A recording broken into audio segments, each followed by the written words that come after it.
everyone, it's DIY time. Now, you might remember last summer when I completed this amazing gazebo project. From installing the corrugated tin roof, to painting and screening in the gazebo, and then landscaping the amazing flower bed that looked awesome all summer long. But last fall, I was looking at the gazebo and I thought, there's something missing. How about a beautiful water feature? So today I'm gonna build a pond with a little waterfall so I can plant some of my favorite water plants like water lilies and water hyacinth. And really, there's nothing more relaxing in the summertime than the sound of the birds chirping and the sound of a babbling brook. So I got a lot of work to do, so let's get started. First up, I'm going to mark the area for the pond using spray paint. Now the fun part. Lots of digging.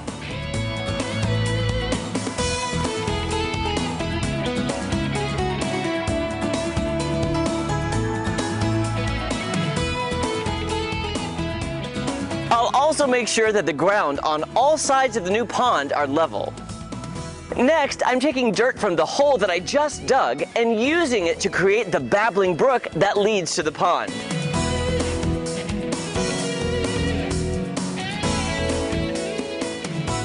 Then, I'll add geotextile fabric to the bottom of the pond bed to ensure that rocks won't poke through the liner that could possibly lead to the pond leaking.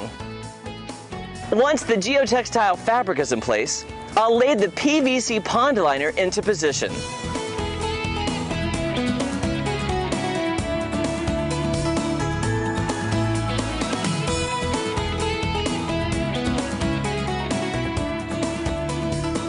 To keep the pond liner in place, it's time to fill up the pond and keep smoothing out the areas of the liner that might be wrinkled or creased. Then I'll cut off some of the excess liner. To create the waterfall feature, I'll place a pump in the bottom of the pond and run the water hose up to the top of the waterfall.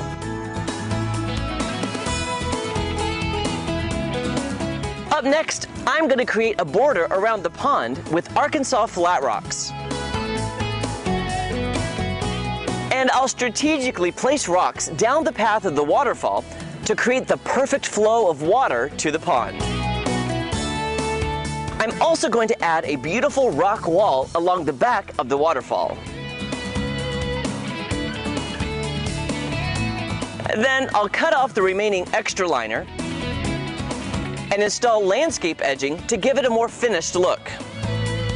For a more natural look, I'll be filling the gaps between the larger flat rocks with pebbles, stones, and pea gravel. Now I can mulch the rest of the remaining flower beds. Okay, I'm also adding rocks to the inside of the pond on the two different levels. Now, I really didn't have to get in the pond to do this, I just really wanted to. The water may be dirty now, but I'm also adding a UV clarifier, and this water will be clear in no time.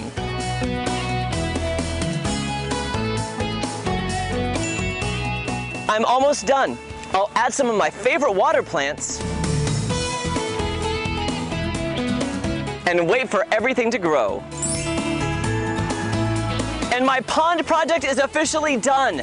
It is the perfect addition to my gazebo, and I could not be happier with the finished result. I can't tell you how many mornings I've already spent right out here with a cup of coffee, listening to the sound of the water, watching the birds, and looking at the beautiful flowers. Creating your own outdoor pond is easier than you think. If I can do it, you can do it. Until next time, I'm Jeremy Rabe, marking off another project on my long list of Rabe Renovations.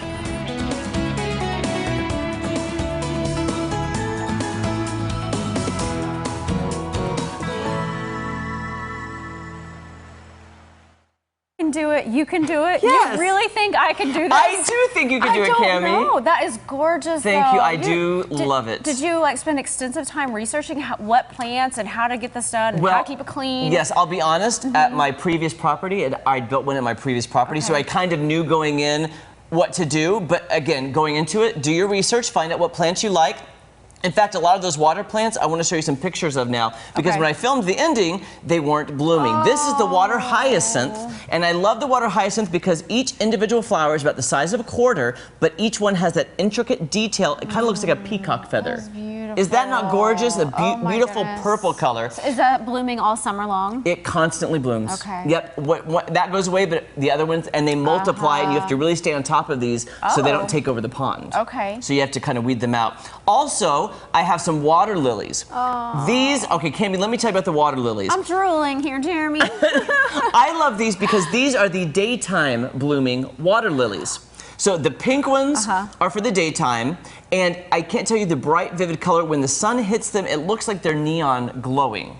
It's so beautiful. I think we have another one of kind of a different angle of the pink. Right, there you can see it floating above the water. And they're actually in pots on the lower level because different water plants require different depths of water. And that's why the pond has 2 levels. The water lilies need to be on the bottom level with the most deepest amount that you can get with the pond. The pond's about 2 feet deep, and they go at the bottom. Okay. Now, those are the daytime. Now let's take a look at the white water lily, which blooms at nighttime. Really? Yes, so this one will start rising during the day. The sun goes down, and then it blooms at night. I had to get up really early in the morning to come and take a photo before it went away, before the sun came out. I love that. That is so fun. I just think it's funny how God created these flowers. Some bloom in the day, these bloom at the nighttime. And you're really good at getting things that bloom like all year long, yes, too, right? I like you have color. your winter and your early spring and your late spring and your early summer. Yeah.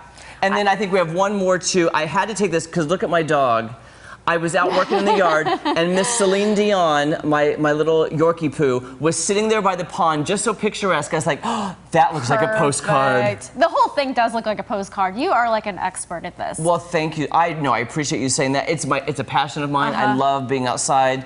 That's why I dread winter so much, because I'd rather be outside in the yard with my dogs and gardening and getting my vegetables. I'm impressed, and I know you're not trying to impress me, but I'm really not. That was amazing. I just like to live there. I get to experience it. I would too. Well, we'll be back to wrap things up right after this. Jeremy,